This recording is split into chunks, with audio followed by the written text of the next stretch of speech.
श्री राधा वल्लभ लाल की जय। श्री राधा गोविंद देव प्रभु की जय।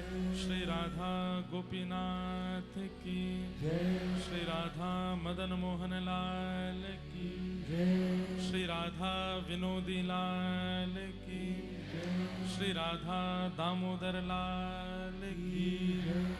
वृंदावन धाम की जय। श्याम सुंदर श्री यमुने महारानी की जय। रज रानी की जय। रस रानी की जय। महारानी की जय। आचार्य महाप्रभु स्वामी श्री श्याम चरणदास जी महाराज की जय। श्री राधा सरस बिहारी लाल की जय। परमहंस चक्र चूड़ामणि महामुनिंद्र व्यास नंदन श्री सुखदेव भगवान की जय। आचार्य महाप्रभु स्वामी श्री श्याम चरणदास जी महाराज की जय।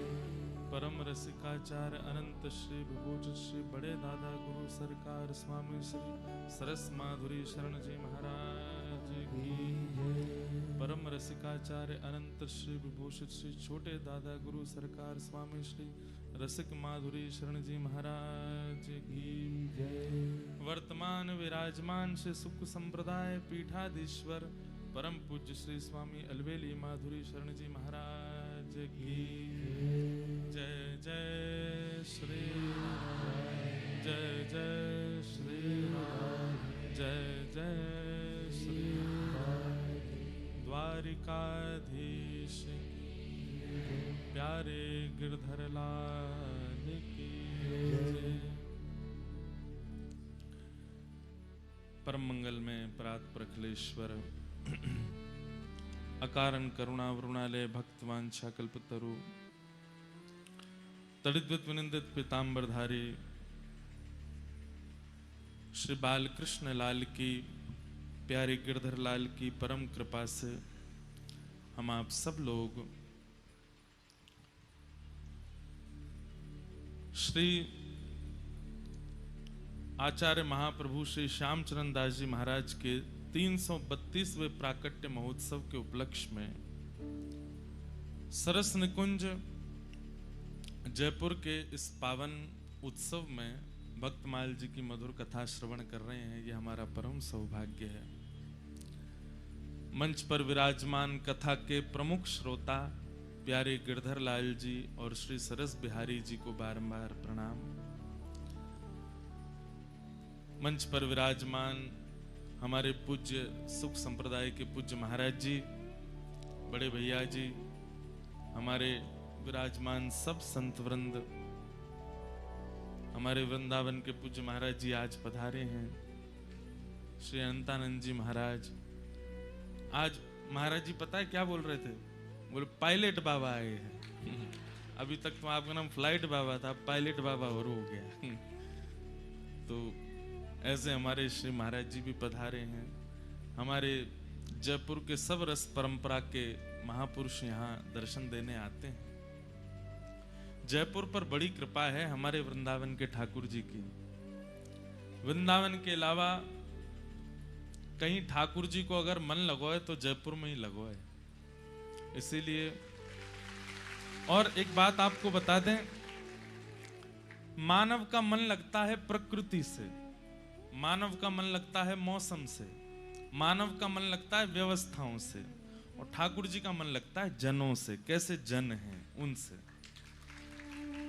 हमारा मन जनों से नहीं लगता, हमारा मन तो प्रकृति से लगता है, व्यवस्थाओं से लगता है, मौसम से लगता है। पर ठाकुर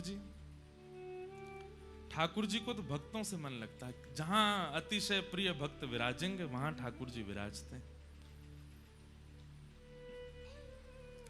तो जयपुर तो सब चीजों की खान है। यहाँ पे व्यवसाय भी अद्भुत होता है, कला भी अद्भुत है, भोजन भी अद्भुत है, इमारतें भी अद्भुत हैं। और क्या अद्भुत है यहाँ पे? सब अद्भुत ही है। भक्त भी अद्भुत हैं सब। इतमें गोपीनाथ, इतमें गोविंद देव, इतमें राधा विनोदी लाल, चारों तरफ तो ठाकुर जी बैठे हैं आपके। तो इतना सुख आप सब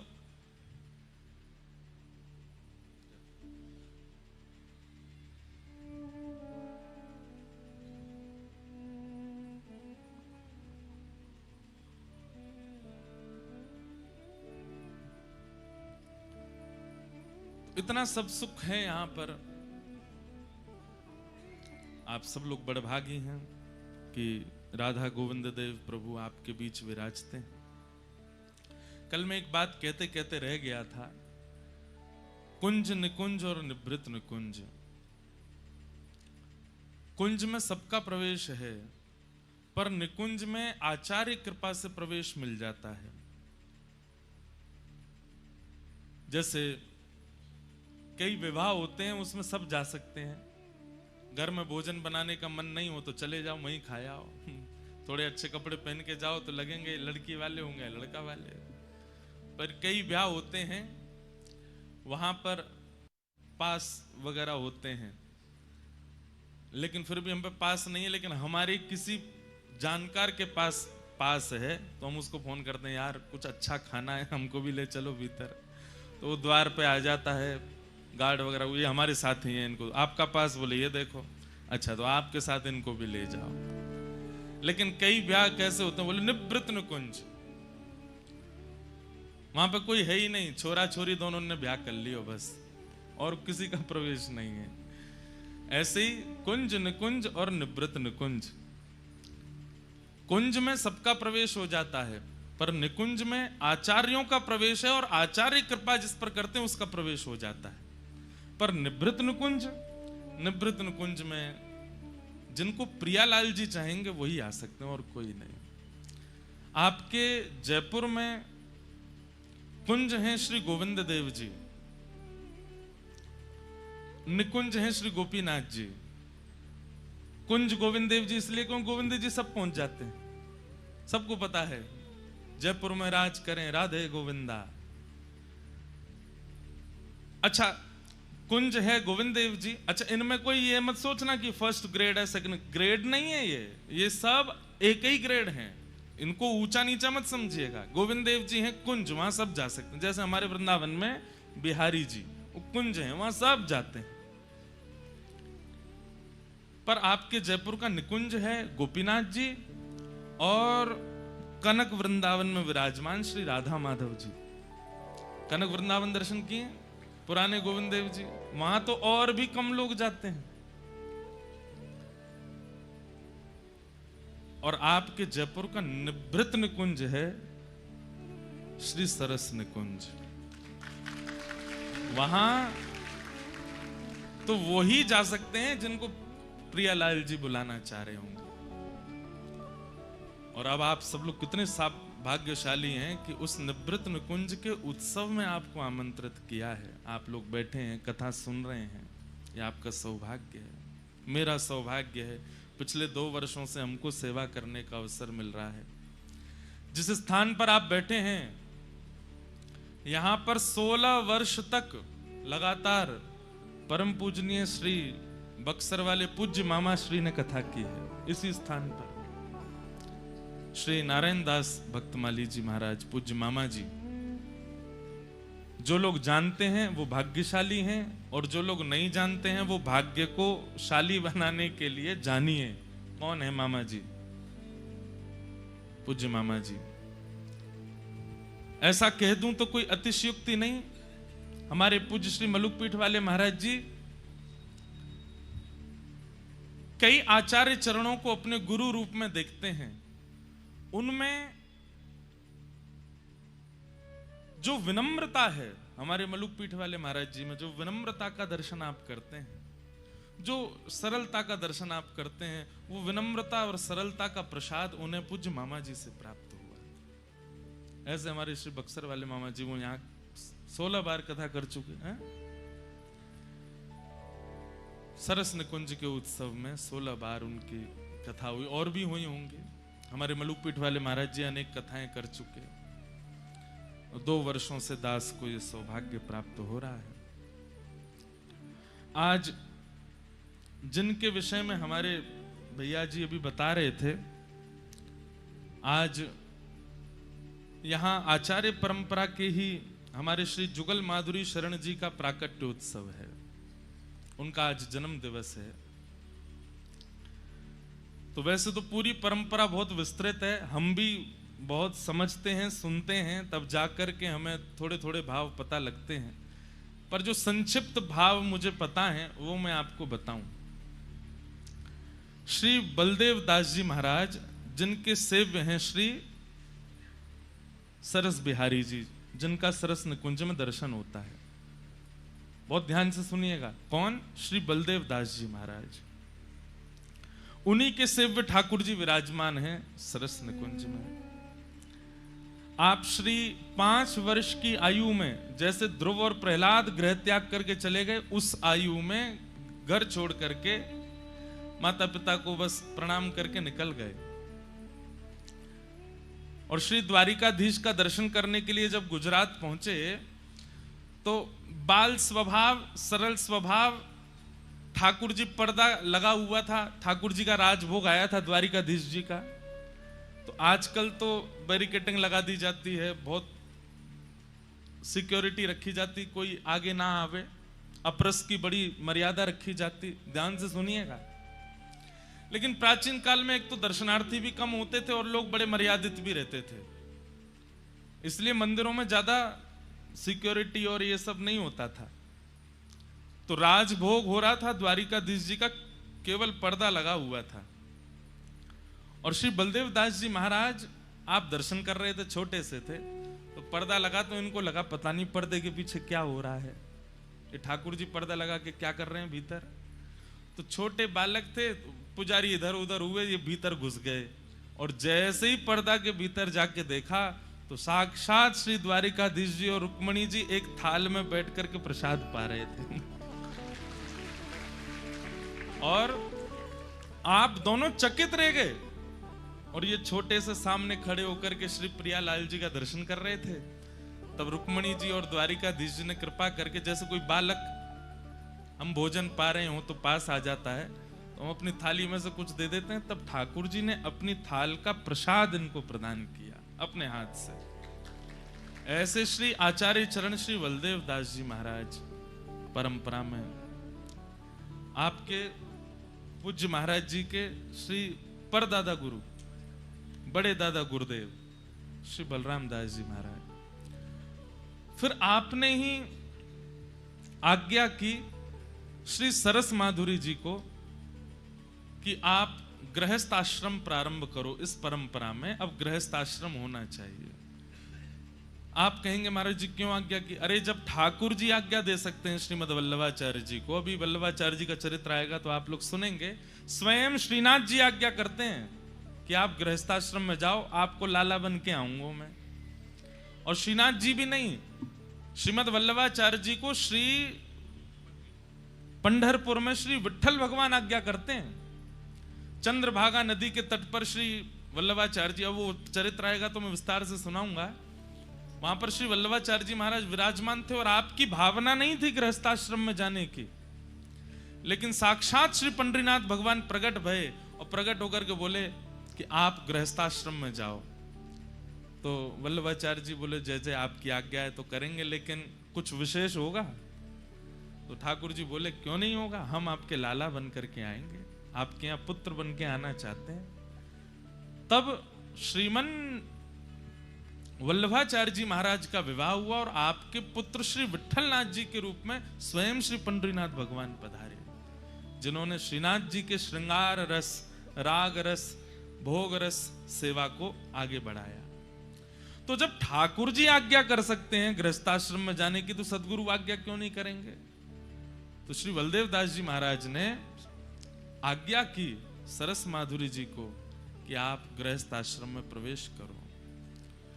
आपने गृहस्थ आश्रम में प्रवेश किया। श्री सरस माधुरी जी के ही कृपा पात्र थे श्री जुगल माधुरी शरण जी महाराज, जिनका आज जन्म दिवस है। सुंदर सुंदर गजलें आप गाते थे बना करके। एक बड़ी सुंदर गजल हमको दिखी तो है, लेकिन वही है कि अभी अभी दिखी है तो इतनी जल्दी बना के कैसे गावे।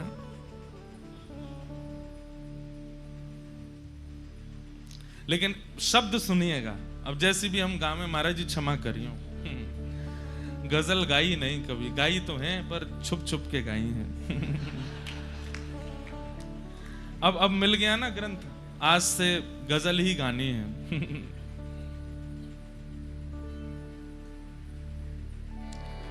कहाँ जाओगे दिल से अरमान निकल के। बहुत सारी गजल दिखाई पर हमको ये वाली थोड़ी न भाग गई मन में। अच्छा, इनकी गजल सब ठाकुर जी के लिए और श्री गुरुदेव भगवान के लिए। कहाँ जाओगे दिल से अरमान निकल के, रहो दिल ही दिल में, रहो पर संभल के। नवाज़े यूं ठुकराए उनकी है मर्जी, या तो मेरे हृदय को स्वीकार करें या ठुकरा दें, उनकी मर्जी है। मेरा काम प्रस्तुत करना है, मैं प्रस्तुत करूंगा। स्वीकार करना और अस्वीकार करना ये उनकी मर्जी है। यही तो, इसी को कहते हैं भक्त, इसी को कहते हैं वैष्णवता। जिद नहीं करनी है, बुरा नहीं मानना।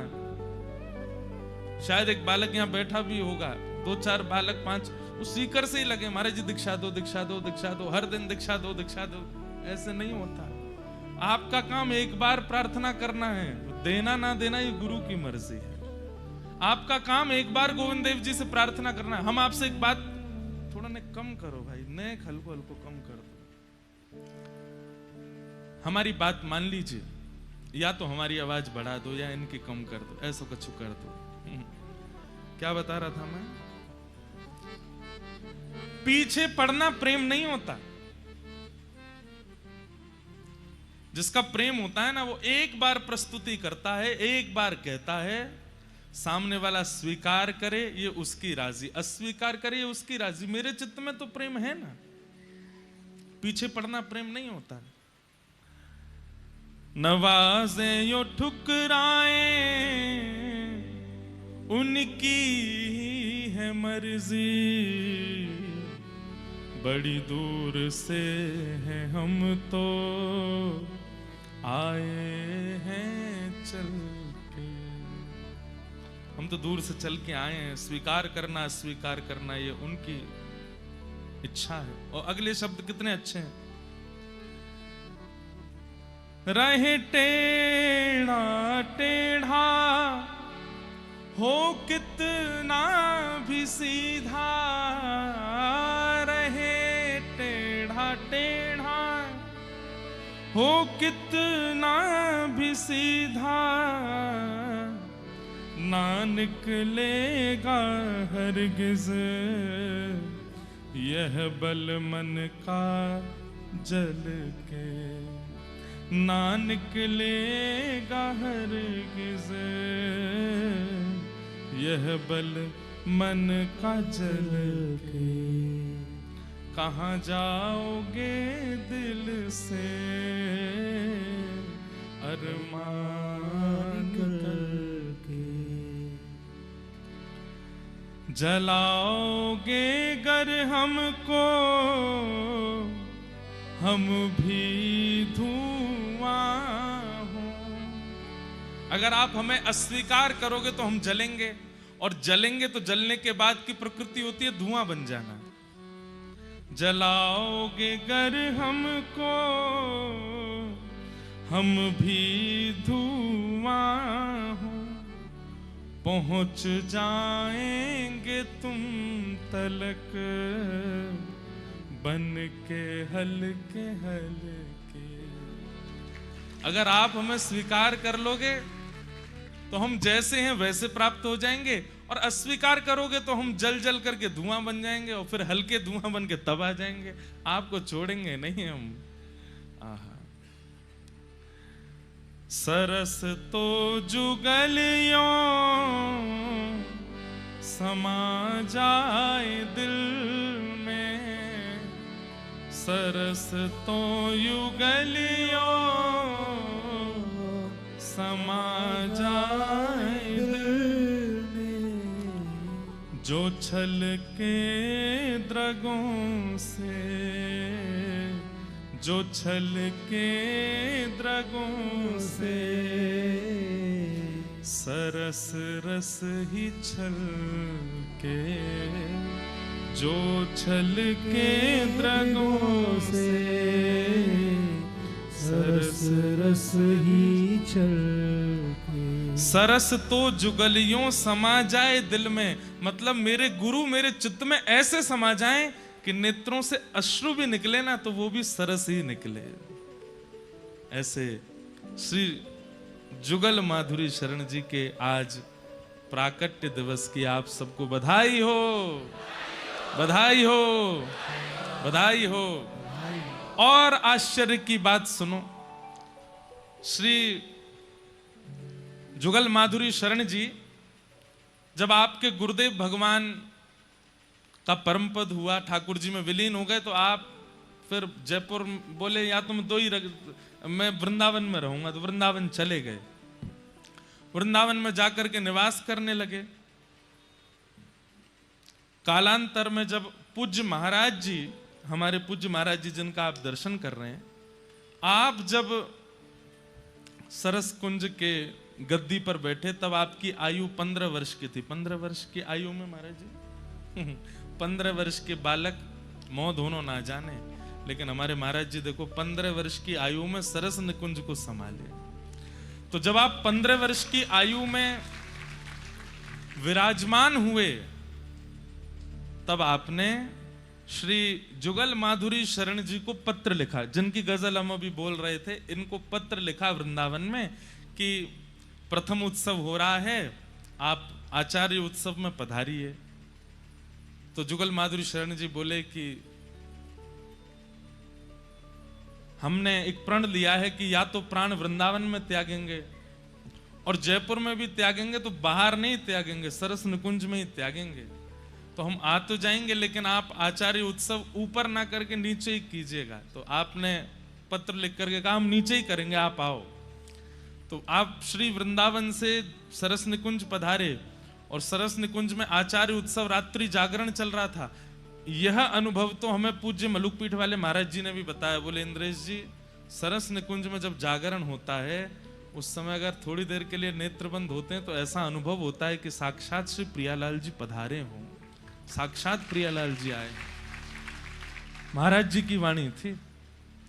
तो रात्रि का जागरण हो रहा था, आपके चरणों में दिक्कत थी, उठ सकते नहीं थे, लेकिन पता नहीं कैसा आपको आवेश आया, खड़े हो गए और पहले ही सब अपने परिवारी जनों को बुला लिया था सरस निकुंज में। और उत्सव में जैसी कोई धुन प्रारंभ हुई होगी तो नृत्य करने के लिए आप खड़े हुए और इशारा करके कहा पैरों में घुंघरू बांधो, हाथों में कड़ूला लगाओ, सिर पर सुंदर चुनरी ओढ़ करके और बिल्कुल सहचरी भाव में आकर के नृत्य करते करते करते श्री सरस निकुंज के ही भीतर प्रांगण में आपने श्री प्रियालाल जी के चरणों को प्राप्त कर लिया। वहीं ठाकुर जी के चरणों में विलीन हो गए। ऐसे श्री जुगल माधुरी शरण जी महाराज। भैया ये भक्तमाल की कथा हम सुन रहे हैं, ऐसे आचार्यों के बीच में बैठे हैं। हमारा कितना बड़ा सौभाग्य है कि हम ऐसे महापुरुष के सन्निकट बैठ के उनका दर्शन करते हुए कथा कह रहे हैं, सुन रहे हैं। ऐसी आचार्य प्रणाली में बैठे हैं। बस इनसे यही बधाई मांगेंगे कि हे महाराज जी, इस सरस सिंधु की, सिंधु मतलब समुद्र, इस सरस सिंधु की बिंदु मुझसे लेकर के यहाँ आए जितने भी ये बालक हैं, जितने भी श्रोता हैं, सब पे नेक नेक आप छिड़काए दियो, ताकि उस प्रेम का एक बिंदु हमारे चित्त में भी आ जाए। जिस प्रेम के सिंधु में आप निवास करते हैं, आप अपने प्रियालाल जी को आनंद कराते हैं। इसीलिए मैं जो उपमा दे रहा हूं इसमें कोई अतिशयोक्ति नहीं। आपके जयपुर का निभृत निकुंज है श्री सरस निकुंज स्थान। वहां पर सबका प्रवेश नहीं है। भीड़ लगाए मत दियो, कल पतो चली मैं इतने पहुंच गए कि मैं जगह ही नहीं बच रही है। ऐसे नहीं जाइएगा कि महाराज जी ने कहा है तो हमको जाना है। हम कोई प्रमोशन करने नहीं आए यहाँ पे हैं। प्रमोशन तो वैसे बहुत हो जाते हैं। जिस दिन चित्त में ऐसी इच्छा हो ना कि बस जाना ही है, अब देखे बगैर रहना नहीं, वहां विराज करके प्रियालाल जी का तभी जाइएगा। जब रोम रोम आपका बिल्कुल कह रहा हो कि नहीं दर्शन करना है, तभी जाइएगा। ऐसे ही सुनी सुनाई बात पर विश्वास करके मत पहुंच जाइएगा। अनुभव हो या फिर स्वप्न आज्ञा हो या किसी के कोई मित्र आया वो आकर के कहे चल मेरे संग सरस निकुंज चल रहे हैं, मतलब कोई माध्यम बने तो ही जाइएगा, नहीं तो मुझे भी बहुत भय लगता है रस सिद्ध स्थानों के ज्यादा प्रकाश करने में, क्योंकि भीड़ हो जाती है फिर। वैसे तो ठाकुर जी को अच्छा ही लगता है जब भीड़ आती है ना। हमारे लाल जी आरसी देखते हैं ना, काय को देखें, वो श्रृंगार कराते ही इसीलिए कि मैं सबन के बीच में जाऊंगा, मुझे देख करके सब खुश होंगे, मेरे कुंडल देख के, मेरी पगड़ी देख के, मेरी धोती देख के, मेरी माला देख के सब कछु कछु भाव प्रकट करेंगे, वो मेरी जय जयकार करेंगे और मुझे देख के सब आनंदित होंगे, सबके चित्त में आनंद होएगा, ठाकुर जी को सुख मिलता है। पर केवल मतलब बस चले गए आगे ऐसे भाव से मत जाइएगा, जाइएगा प्रेम युक्त होकर के। ऐसी पूर्ण परंपरा को हम बारंबार प्रणाम करते हैं, बारंबार वंदन करते हैं और श्री जुगल माधुरी शरण जी महाराज को वंदन करते हैं। आज कथा का द्वितीय दिवस है। मन में भाव था 3 आचार्यों पर चर्चा करनी है, तो आज सबसे पहले तो भाव था कि श्री रामानुजाचार्य श्री वल्लभाचार्य जी महाराज के विषय में कुछ कहेंगे, पर फिर कल रात्रि में मन में भाव आया कि सबसे पहले श्रीमन रामानुजाचार्य जी महाराज का चरित्र बोलेंगे। कई लोग यहाँ दीक्षित बैठे हैं जिन्होंने दीक्षा ले रखी है और कई बालक लाइव भी सुन रहे हैं। हमने आज तक अपने आचार्य चरण का विशिष्ट रूप से परिपूर्ण चरित्र नहीं कहा है, पहली बार कहने जा रहे हैं। हमारी एक बात बहुत ध्यान से सुनिएगा। श्री आचार्य चरण श्री रामानुजाचार्य जी महाराज का चरित्र रस सिद्ध महापुरुषों से थोड़ा भिन्न हो सकता है। उसमें भिन्नता का कारण क्या है?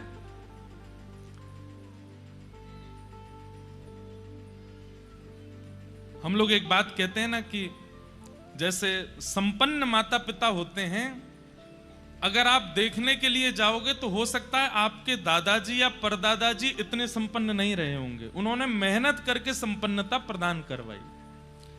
ठीक वैसे ही हमारे भारत भूमि में जितने भी रस सिद्ध संत हुए, वो रस का अनुभव इसलिए कर पाए क्योंकि उनसे प्राचीन आचार्यों ने खूब लड़ करके, वेदों की बातें कह करके, भाष्य लिख लिख करके हमारे इस पूरे भाव को सुरक्षित रखा। अब आपको जान करके आश्चर्य होगा, एक आचार्य चरण का नाम आपने सुना हो, श्री बोपदेव जी महाराज। बोपदेव जी महाराज नहीं सुना? अब आपको बताएं वे कौन थे। बोले कि मुगल काल में हम सब के जो वैदिक शास्त्र हैं उनको जला दिया गया। एक ऐसी पाठशाला थी, एक ऐसी पुस्तकालय था जहां पर हमारे सारे ग्रंथ सुरक्षित थे, और उसको जब मुगल आक्रांताओं ने जला दिया तो वहां पर पांडुलिपि में श्रीमद् भागवत जी विराजमान थी, वे भी अंतर्ध्यान हो गए। और जब लोगों को यह बात पता चली कि श्रीमद् भागवत महापुराण अंतर्ध्यान हो गए तो हाहाकार मच गया वैष्णव समाज में। लोग रोने लगे कि अब भागवत जी का आश्रय कैसे लेंगे हम। तब श्री बोपदेव जी महाराज आए और वे बोले, मुझे पूरी कंठस्थ है, मुझे पूरी याद है, एक एक श्लोक मुझे याद है, 18,000 श्लोक मैंने कंठबद्ध कर रखे हैं, मैं बोलता हूं लिखो। और तब उन्होंने भागवत जी की रचना करवा करके पुनः हमको लिपिबद्ध प्राप्त करवाई। ऐसे ऐसे आचार्य चरण हुए हैं। उस काल में आज से लगभग 1000-1500 वर्ष के अंतराल के पीछे हुए थे श्रीमन रामानुजाचार्य जी महाराज। तो रामानुज है, उसके पीछे भी कारण है कि हमारे श्री वैष्णव संप्रदाय के अधिकतर ग्रंथ या तो तमिल भाषा में हैं या फिर प्योर संस्कृत में हैं। हिंदी काव्य में उनका इतना अनुबंध नहीं है, इसलिए उत्तर भारत में श्री वैष्णव परंपरा इतनी विस्तृत नहीं है, पर फिर भी बहुत विस्तृत है। दक्षिण भारत में जाएंगे तो वहां अन्य संप्रदाय आपको दिखेंगे ही नहीं। वहां हर जगह मंदिर में आपको लाल श्री तिलक दिखेगा, श्वेत ऐसे तिलक दिखेगा, अधिकतर यही संप्रदाय का स्वरूप आपको दिखेगा। और श्रीमद् भागवत जी भी इस बात की पुष्टि करती है कि भक्ति का प्रादुर्भाव दक्षिण में होता है। उत्पन्ना द्रविड़ेशाहम वृद्धिम कर्णाटके गताम क्वचित क्वचिन महाराष्ट्रे गुर्जरे जीर्णताम गतः।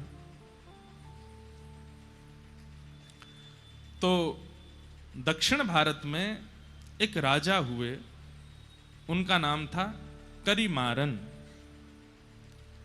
तो श्री करिमारन राजा जो थे, ये राम नाम में बड़ी निष्ठा थी इनकी, राम राम राम राम जपते ही रहते थे। इनकी पत्नी का नाम था रानी उड्डयनंगई, दक्षिण भारतीय नाम है उड्डयनंगई। तो करिमारन राजा और इनकी पत्नी रानी उड्डयनंगई, ये दोनों भगवत परायण भक्त थे। राजा दिन रात राम नाम के आश्रय में ही रहते थे। रानी अपने पति के आश्रित रहती थी। एक दिन दोनों राजा और रानी कहीं जा रहे थे मार्ग में, तभी आपको शंख चक्र गदा पद्मधारी श्रीमन नारायण भगवान का एक सुंदर मंदिर दिखाई दिया। बहुत सावधानी से सुनिएगा। बड़े हमने कहा ना भागवत जी में इधर उधर देख लो तो कोई बात नहीं है, पर भक्तमाल जी का तो एक एक शब्द सुनिए, नहीं तो आपके चित्त से भाव जा सकता है। तो एक बार आप दोनों जा रहे थे, तभी आपने देखा कि एक मंदिर में सुंदर श्री विग्रह ठाकुर जी का विराजमान है, और उस विग्रह को देख करके रानी वहीं रुक गई। राजा तो दंडवत करने लगे, प्रणाम करने पर रानी के नेत्र खुले रह गए ठाकुर जी का रूप लावण्य देख करके। रूप देख करके, स्वरूप देख करके रानी नेत्र झपकना भूल गई। राजा ने कहा, देवी क्या हुआ? रूप देखिए कितने सुंदर हैं ठाकुर जी। बोले कुछ मांग लो ठाकुर जी से। तो रानी ने क्या कहा, पुत्र देहु निज सरस ललाम, कि हे नाथ, आप तो परमात्मा हैं, हम आपको तो गोद में लेके घूम नहीं सकते, पर कृपा कीजिए कि आप जैसा ही पुत्र मुझे प्राप्त हो। आप जैसे रूप हैं, आपके जैसी भुजाएं हैं, आपका जैसा स्वरूप है, ऐसा ही पुत्र मेरे जीवन में आ जाए जिसको मैं गोद में खिला सकूं। ठाकुर जी से पुत्र की याचना इतने भाव से की थी कि रात्रि के समय जब राजा रानी दोनों सोने के लिए गए, तो रानी के स्वप्न में ठाकुर जी प्रकट हो गए और प्रकट होकर के कहा कि आज आपने इतनी भावना से, आपके शब्दों में इतनी याचना थी, इतनी करुणा थी कि मैं देने से स्वयं को रोक नहीं पा रहा हूं। इसलिए मैं अपने नित्य पार्षद, जो बिल्कुल मेरे जैसे ही हैं, श्री विश्वक्सेन जी महाराज को आपके गर्भ में भेज रहा हूं। वे आपके गर्भ में आएंगे और आप उनको स्वीकार कीजिएगा।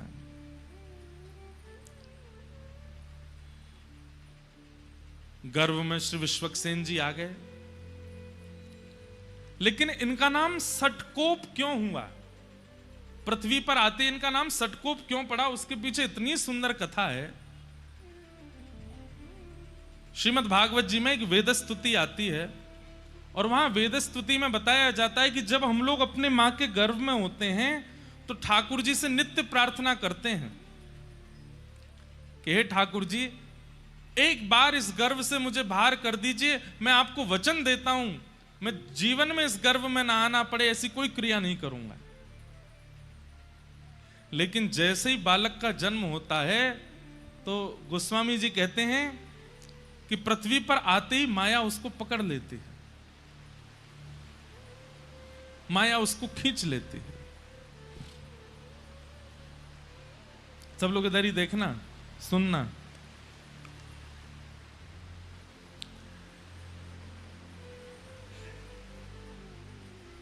भूमि परत बा डाबर पानी, जनु जीव ही माया लपटानी। जीव जब तक मातृ गर्भ में होता है वो परम भागवत होता है, ठाकुर जी से उसकी बातें होती हैं। श्रीमद् भागवत जी के कपिल देवूति संवाद में इस बात का प्रस्तुतिकरण है कि उसकी ठाकुर जी से चर्चा होती है। लेकिन जैसे ही उसका जन्म होता है माया उसको ऐसे पकड़ती है, संसार उसको ऐसे पकड़ने लगता है कि फिर वो धीरे धीरे ठाकुर जी से जितनी उसकी चर्चा हुई सब भूल जाता है। लेकिन विश्वक्सेन जी महाराज जी के साथ ऐसा नहीं हुआ।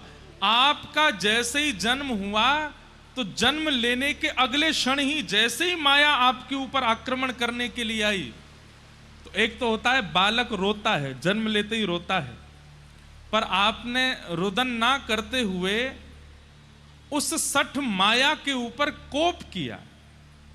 बालक जन्म लेते गुस्सा करता है, वो जन्म लेते ही क्रोध किया और माया को सतर्क कर दिया कि सावधान हो जाओ, मुझ पर आक्रमण मत करना, मेरे पास मत आना, मेरे समीप आने की कोई जरूरत नहीं है। तभी इनका नाम पड़ गया सठ कोप। सठ माया के ऊपर जिन्होंने कोप किया, ऐसे श्री सठकोप जी महाराज ये हमारे आचार्य चरण हुए। और भैया देखो, जल अगर आप पे गिर जाए ना, तो हम एक बात कहते हैं, कथा में ये इधर उधर की जो गतिविधि, प्राकृतिक गतिविधि होती हैं, ये इसलिए होती हैं ठाकुर जी आते हैं कथा में, तो वो ऐसे नहीं आते, ऐसे करके आते हैं। लाइट चली जाना, पंखा बंद हो जाना, वाह।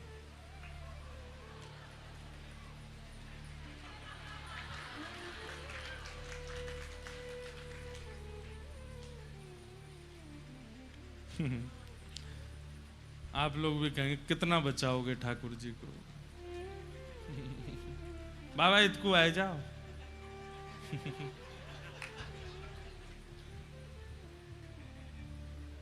क्या बता रहा था मैं? हाँ, तो आपका नाम सठकोप क्यों पड़ा? क्योंकि सठ माया के आते ही आपने उसके ऊपर कोप किया और उसको कह दिया, संसारी जीवों पर अपनी माया चलाना, मेरे ऊपर तुम्हारा आक्रमण नहीं हो सकता। इसलिए आपका नाम सठकोप हुआ। सठकोप जी का जन्म हुआ, पर जन्म लेते ही इन्होंने अपनी माता जी का दुग्धपान भी नहीं किया। 10 दिन तक दुग्धपान नहीं किया। और जब 10 दिन तक दुग्धपान नहीं किया तो माताजी पिताजी बड़े चिंतित हो गए। खूब चेष्टाएं की, खूब याचनाएं की, खूब नियम बनाने का प्रयास किया, लेकिन नहीं पिया दुग्ध। तो माता पिता ने सोचा कि शायद ये बालक जीवित नहीं है, कोई चेष्टा कर नहीं रहा है। तो श्री सठकोप जी को एक पास के मंदिर के एक इमली का वृक्ष था, वहीं नीचे लिटा करके माता पिता वहां से निकल गए।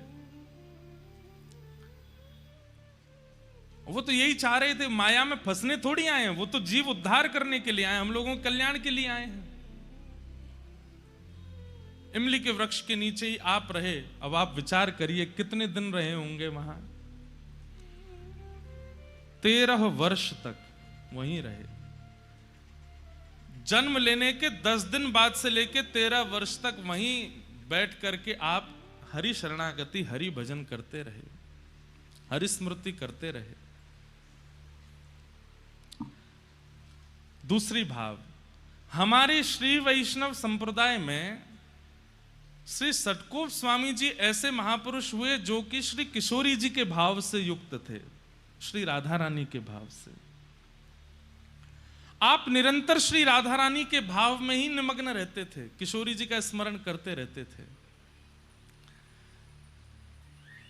ऐसा कहते हैं कि आपके जो पद हैं वो विशेष रूप से या तो संस्कृत में होंगे या दक्षिणी भाषा में हैं, इसलिए उनका भाव तो गा पाना मेरे लिए मुश्किल था। तो हमने पिछले साल जो लोग कथा में आए थे उनको पता होगा, हमने कहा था कि अपने रामानुज संप्रदाय में पद हम निवेदित करेंगे अपने आचार्यों को लिख करके, तो आज एक पहला पद लिखा है हमने अपने संप्रदाय के आचार्यों के लिए। श्री सटकोप स्वामी जी, आपकी स्थिति कैसी है? आप किशोरी जी से याचना करते हैं, किशोरी जी का चिंतन करते हैं, और कभी तो आप भाव से अयोध्या पहुंच जाते हैं और अयोध्या में जाकर के आप देखते हैं कि हाथी की सवारी पर श्री राघवेंद्र सरकार बैठे हैं, बड़े बड़े ऋषिजन आगे पीछे चल रहे हैं, कोई चमड़ उड़ा रहे हैं, कोई पंखा चल रहे हैं, जिसके कारण राघव जी का मुखमंडल दिख नहीं रहा। तो सटकोप जी इतने व्याकुल हो जाते हैं कि राघव मुझे दिख क्यों नहीं रहे। आप स्वयं वहां पहुंचे नहीं है, मानसी में वहां पहुंच जाते हैं। तभी आप विचार करते हैं कि अयोध्या के तो राजा हैं, ये राजा तो आसानी से मिलते नहीं हैं, लाला के पास चलो। तो तुरंत मानसी में ही आप वृंदावन पहुंच जाते हैं और वृंदावन जाकर के आप लाला का स्मरण करते हैं। तभी आप क्या देखते हैं अपनी मानसी में?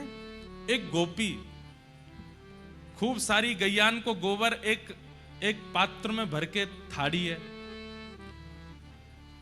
वैसे तो नित्य गोबर उठा लेती है, लेकिन आज उसको पता चल गया है कि इसी मार्ग से श्याम सुंदर आने वाले हैं। तो मन में विचार कर रही है कि मैंने कछु ऐसा नाटक करूं कि लाला को मेरे पास आनो पड़े। तो नीचे परात रखी है गोबर की और वहां में हाथ लगाए करके ऐसा, अरे ये तो बड़ो भारी है, मोते तो उठ ही नहीं रहो, अरे कोई नेक आए के या को उचवाए दो या को नेक उठवाए दो। सटकोप स्वामी जी के मानसी में ये चिंतन होता है। इतने में ही दूर गैया चराते हुए आ रहे श्याम सुंदर, उनको देख करके तो वो गोपी और नाटक करती है, ऐसे उठाते उठाते गिर जाती है। अरे ये तो बड़ो भारी है, आज तो कोई मेरी मदद करे ही ना रो, या को कौन उचवाए को। इतने में ठाकुर जी आए, बोले मैं उचवाए दूं। तो गोपी तो है 80 वर्ष की और लाला है 5 वर्ष को, नहीं 100। ठाकुर जी कह रहे हैं मैं उचवाए दूं। सटकोप स्वामी जी दूर खड़े खड़े देख रहे हैं और तभी गोपी के हाँ लाला उचवाए दे। तो ठाकुर जी भुजा लगा करके उसमें प्रयास कर रहे हैं उठवाने का, और गोपी से तो उठता बनता है, वो तो जानबूझ के नाटक कर रही है। तो जैसे ही ठाकुर जी ने हाथ लगाया तो गोपी ऐसे उठाने लगी। इतने में ठाकुर जी मन में विचार किए, मैंने तो जोर ही ना लगाया, हुए उठ कैसे गए हो। ठाकुर जी समझ गए, बोले ओहो जे गोपी नाटक कर रही है मेरे आगे। सो ठाकुर जी ऐसे करते करते, अब वो गोपी देख रही है ठाकुर जी की और चाह रही है गोबर का भाव, और दूर खड़े सटकोप स्वामी जी मानसी में दर्शन कर रहे हैं। और जैसे उचाते उचाते नेक ऊपर लाई तो इतने में ठाकुर जी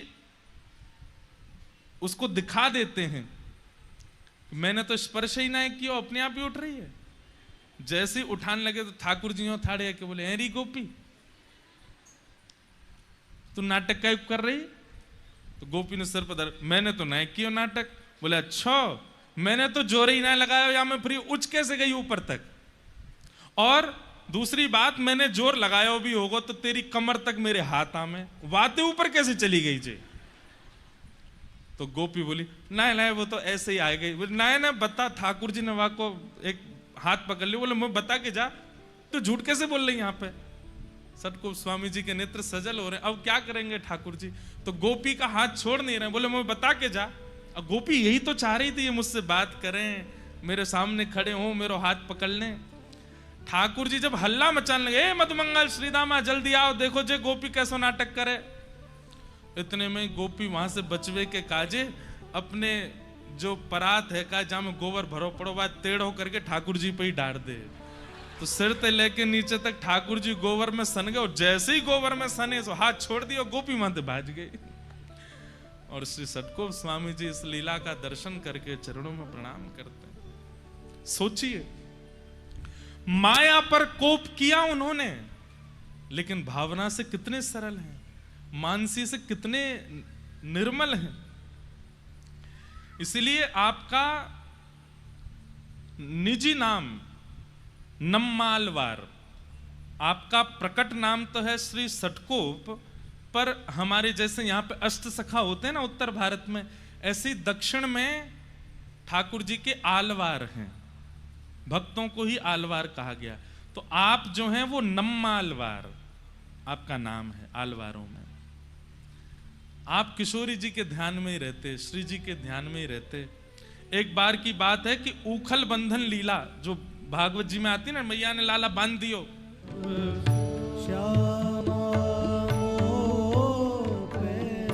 श्री सटकोप स्वामी जी गा रहे हैं। अच्छा, एक और बात तो बताने ही भूल गया मैं, जब आपका प्रादुर्भाव हुआ तो बालक जन्म लेते ही रोता है, पर आपके रोने का कारण ये नहीं था कि मुझे दूध पिला दीजिए या बालक को प्रसव पीड़ा हुई है इसलिए वो रो रहा है, नहीं, आप इसलिए रोए क्योंकि भगवान के लीला पूरी करने के मात्र 15-20 साल बाद ही आपका जन्म हुआ था। श्री कृष्ण धरा धरती से लीला पूरी करके चले गए और ठाकुर जी के जाति कलयुग प्रारंभ हुआ, और कलयुग के प्रारंभ होने के 15-20 साल के अंतराल में ही आपका जन्म हुआ है। तो आप इसलिए रोए कि मेरा जन्म इतने साल पहले क्यों नहीं हुआ, जब ठाकुर जी पृथ्वी पर थे तब मैं क्यों नहीं आया, ये मेरा दुर्भाग्य कि मैं आज क्यों आया हूं, ये इतना समय क्यों लगा मुझे आने में।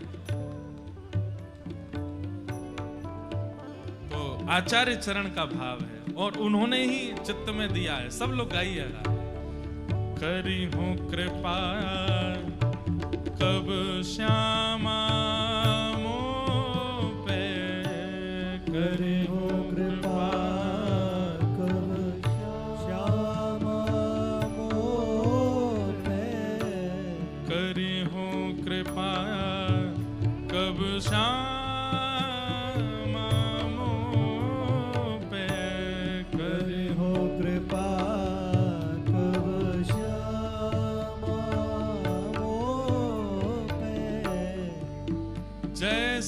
कृपा ललिता पर कीनी, जैसी कृपा ललिता पर कीनी, जैसी कृपा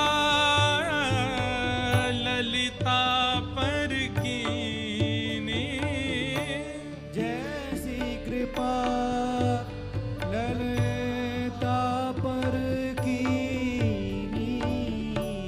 महल टहल सेवा सब पाए, महल टहल सेवा सब पाए, महल टहल सेवा सब पाए, महल टहल सेवा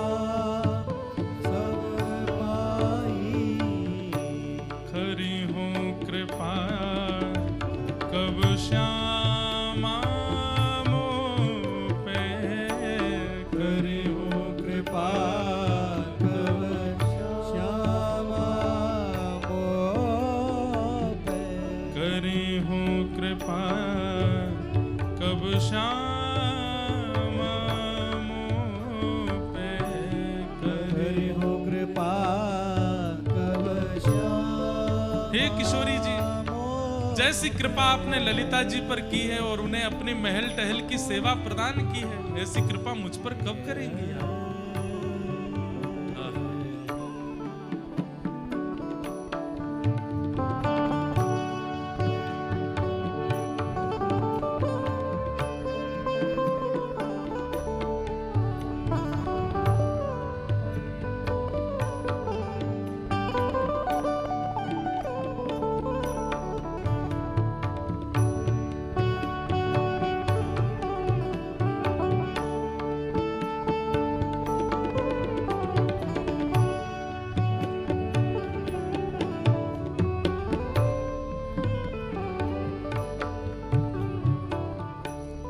जैसी कृपा विशाखा सो करी, जैसी कृपा विशाखा सो करी, जैसी कृपा विशाखा सो करी, जैसी कृपा विशाखा सो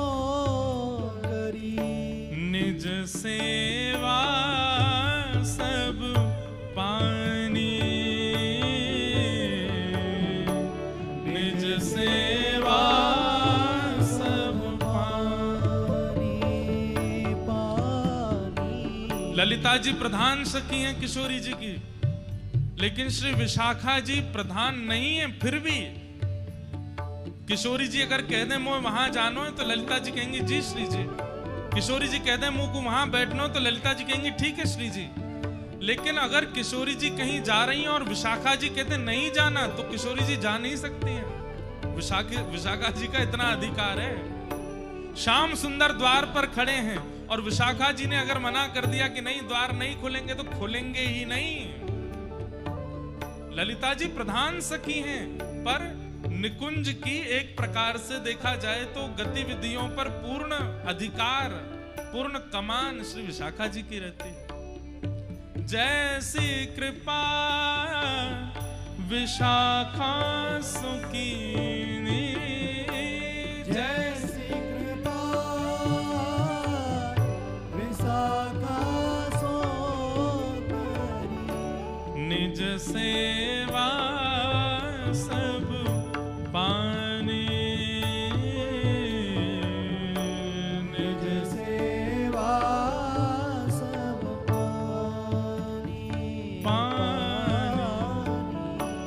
करी हूँ कृपा कब श्यामा मोह पे, करी हूँ कृपा कब श्यामा मोह पे, करी हूँ कृपा कब श्यामा मोह पे, करी हूँ कृपा कब श्यामा मोह पे।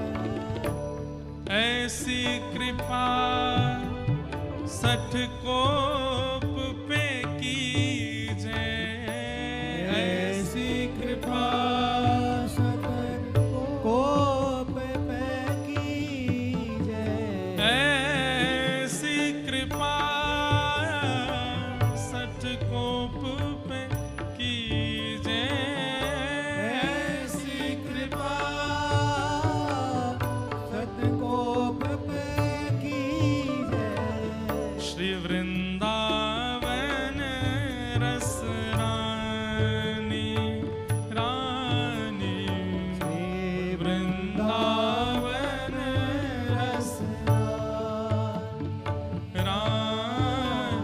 श्री वृंदावन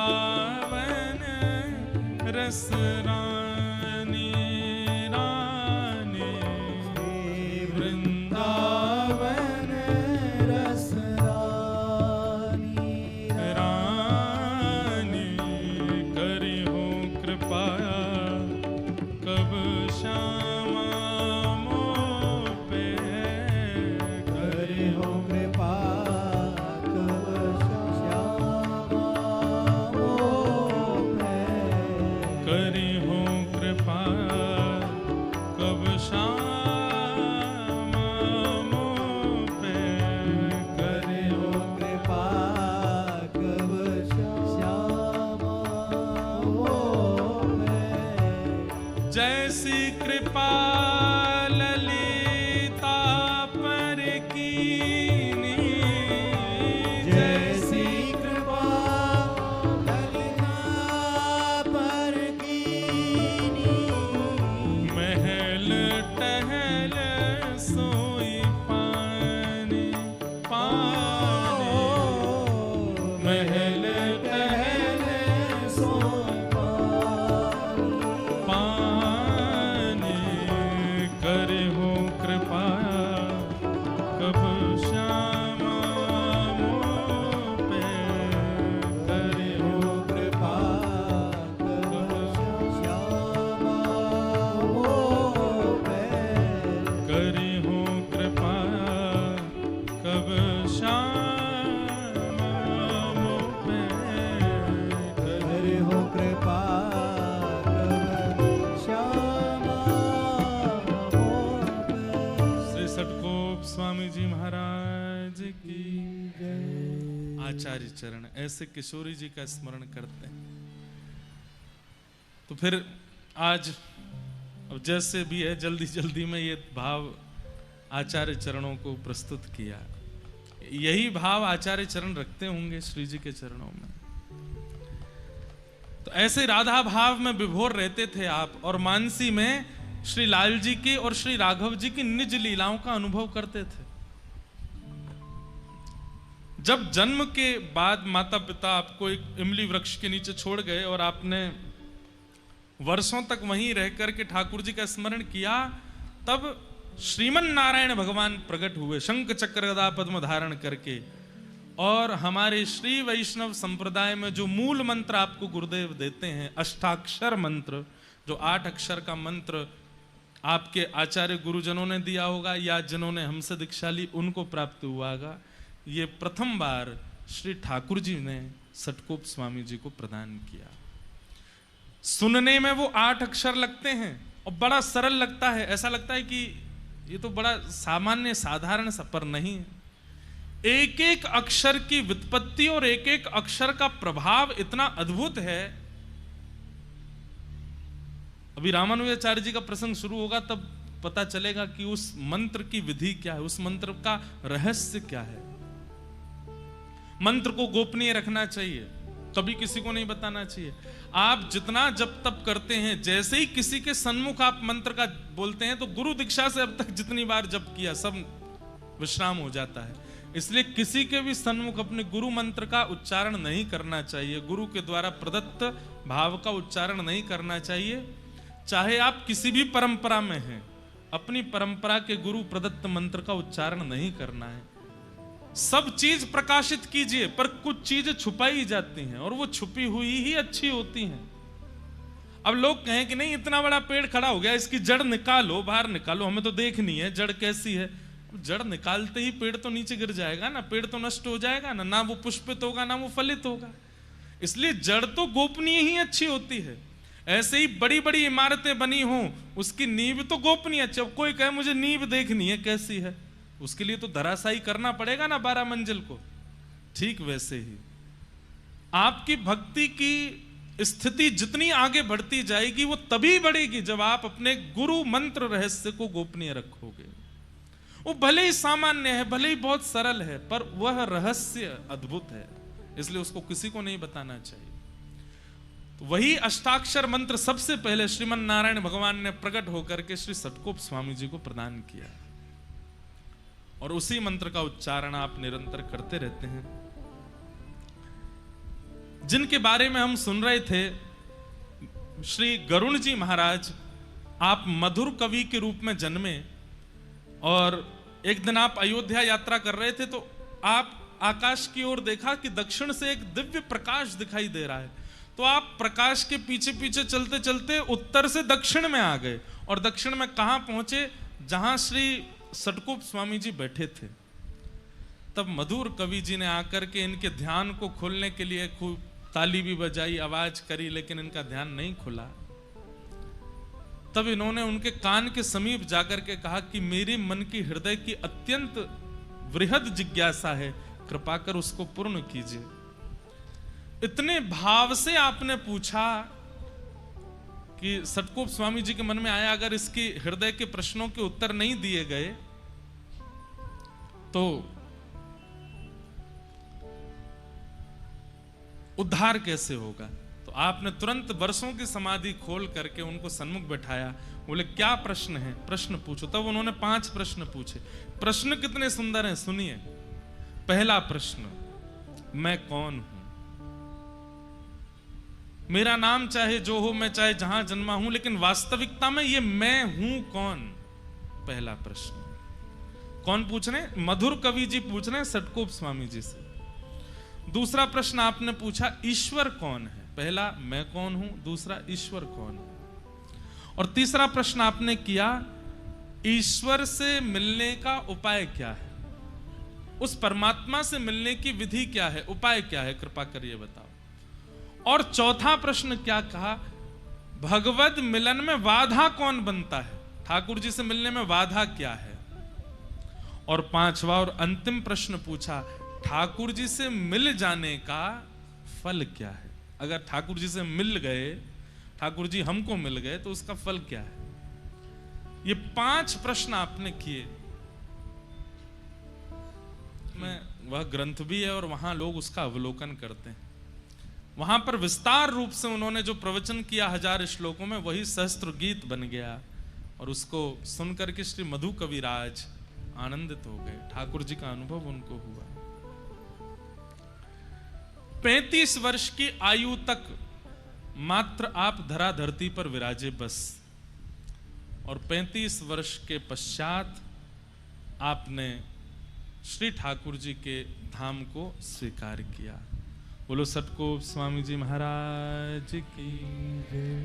ये रामानुज संप्रदाय बाद में बोलने लगे, पहले संप्रदाय का नाम श्री संप्रदाय है। क्या नाम है? श्री संप्रदाय। और श्री संप्रदाय के प्रथम आचार्य श्री सतगोप स्वामी जी हुए। तत्पश्चात इसी परंपरा में फिर आगे चल करके श्री यामुनाचार्य जी हुए। कौन हुए? यामुनाचार्य। एक श्लोक हम हर कथा में बोलते हैं, आप लोगों ने सुना होगा।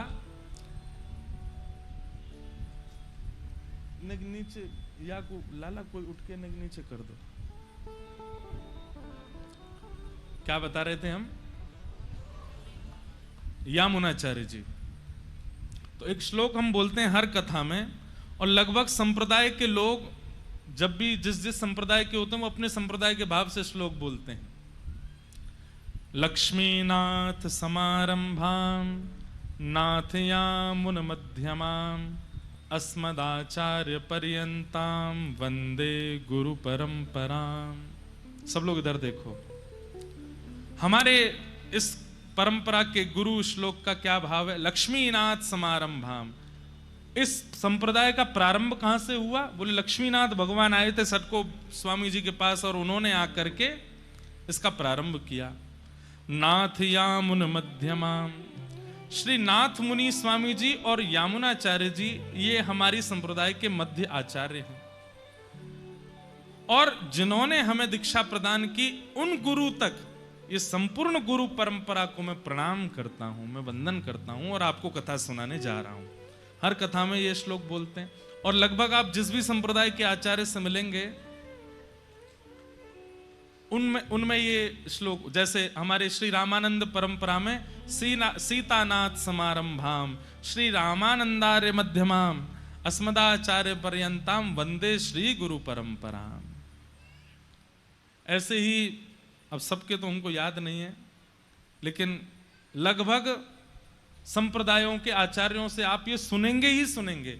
वो प्रथम कहां से प्रारंभ हुआ उनका नाम लेंगे, और मध्यस्थ का नाम लेंगे, और अपने जो आचार्य चरण हैं उन तक को प्रणाम करके संप्रदाय को वंदन करते हैं। इस श्लोक को बोलने से पूरी परंपरा को वंदन हो जाता है। तो हमारी परंपरा में श्री यामुनाचार्य जी महाराज हुए। तो एक आचार्य चरण है श्री नाथ मुनि स्वामी, बहुत ध्यान से सुनिएगा, ये मध्यस्थ आचार्य हैं। नाथ मुनि स्वामी, नाथ मुनि स्वामी जी के पुत्र हुए ईश्वर मुनि स्वामी जी, और ईश्वर मुनि स्वामी जी के पुत्र हुए श्री यामुनाचार्य जी।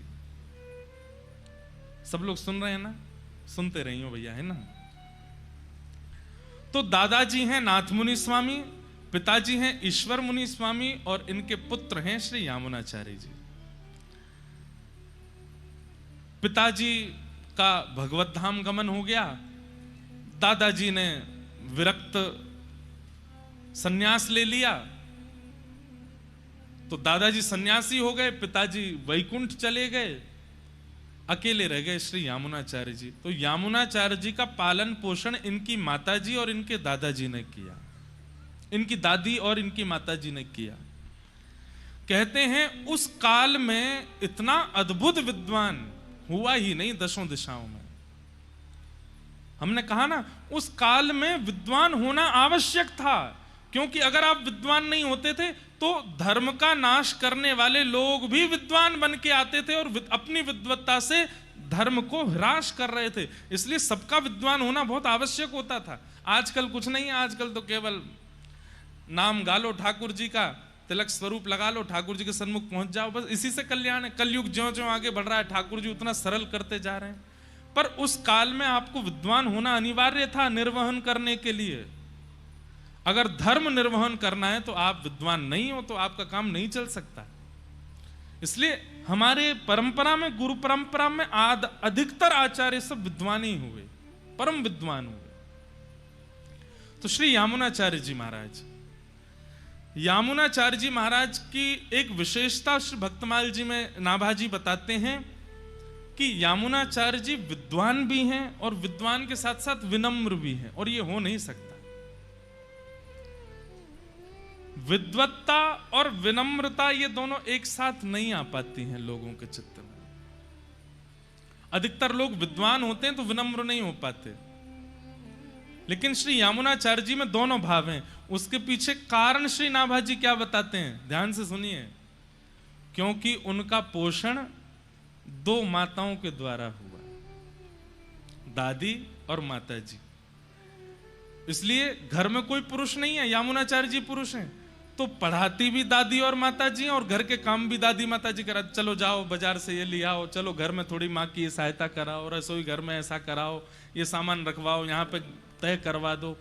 जिसके कारण उनके अंदर विद्वत्ता तो आती जा रही थी, लेकिन साथ में विनम्रता भी आ रही थी, क्योंकि माता और दादी का साथ देना पड़ता था। और एक बात याद रखिएगा, आपके अंदर दुनिया के कितने भी गुण आ जाएं, अगर वो विनम्रता युक्त आए हैं तो उस गुण से भगवत प्राप्ति संभव है। और एक बात और सुनिए, गुण के साथ में विनम्र दो ही तरीके से आ सकता है। पहला, माता पिता और गुरु अगर कृपा कर दें तो गुण के साथ में विनम्रता, गुण के साथ में विनम्रता, समझ रहे हैं ना। गायक हो, गायक लोगों को अभिमान हो जाता है हमसे अच्छा कोई है ही नहीं। एक्टर लोगों को अभिमान हो जाता है हमसे सुंदर कोई नहीं। रूप गर्विष्ठ को रूप का अभिमान, धन गर्विष्ठ को धन का अभिमान। इसलिए कोई भी गुण संसार में आएगा, विनम्रता दो ही तरीके से आ सकती है। पहला कारण, या तो माता पिता गुरु की कृपा से, या फिर दूसरा अति सत्संग से। आप गुणवान हैं और सत्संग करते रहते हैं तो आपके अंदर विनम्रता आ सकती है। श्री सटकोप स्वामी जी महाराज, श्री यामुनाचार्य जी महाराज के अंदर विनम्रता कहां से आई? उनकी माता जी और दादी से। इसलिए उनकी विद्या का कभी उनके ऊपर प्रभाव वैसे नहीं हुआ जैसे कई विद्वानों को हो जाता है। तो उसी समय दक्षिण में एक बहुत बड़े पंडित थे, एक बहुत बड़े विद्वान थे, उनका नाम था पंडित कोलाहल। क्या नाम था? कोलाहल। अब ऐसा लगता है कि शायद इनके व्यवहार की वजह से इनका नाम कोलाहल कर दिया होगा। इनका काम क्या था? नगर नगर गांव गांव में जाना और विद्वानों को चुनौती देना कि आओ हमसे शास्त्रार्थ करो, और शास्त्रार्थ में विद्वानों को हराते, यहां तक तो ठीक, फिर उनको सामने बैठा के उनका उपहास और करते, हंसी करते उनकी, जिससे उनको बहुत चित्त में पीड़ा होने लग जाती। और ये इनका व्यसन बन चुका था। व्यसन मतलब आदत बन चुकी थी।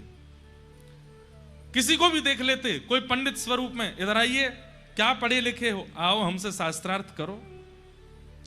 तो सामने वाला शास्त्रार्थ करता, यहां तक तो ठीक कि हरा दिया, तो उसके बाद उसको बैठा के उसका उपहास और करते, तुम्हारे पिताजी ऐसे हैं, तुम्हारी माताजी ऐसी हैं, तुम्हारा तो कुल ऐसा है, तुम्हारी जाति ऐसी है, तुम्हारा ये ऐसा है। उसका उपहास, वो रोज जब तक नहीं जाता तब तक उसका उपहास करते। ऐसे थे पंडित श्री कोलाहल जी।